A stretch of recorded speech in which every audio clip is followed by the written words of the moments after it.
It's AD Curtin with the Buck Report, coming to you live about a D.C. officer arresting a 9-year-old child for leaning on a car. It shows a 9-year-old being handcuffed and handled by a D.C. police officer. This happened last night around 7 o'clock at 14th and Girard Streets Northwest. We'll let you hear it for a few seconds first. What did he do? Where's his parents?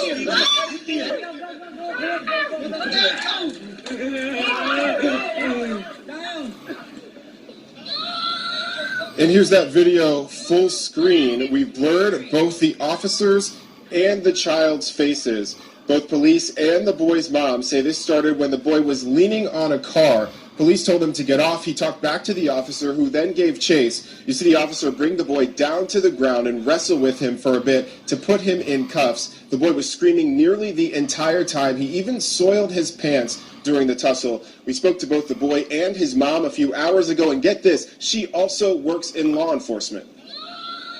I was devastated. I was traumatized for my son having to go through that. His use of force was unnecessary. My son was not a threat. He was not committing a crime. He was not harming anyone. It should have never been to that.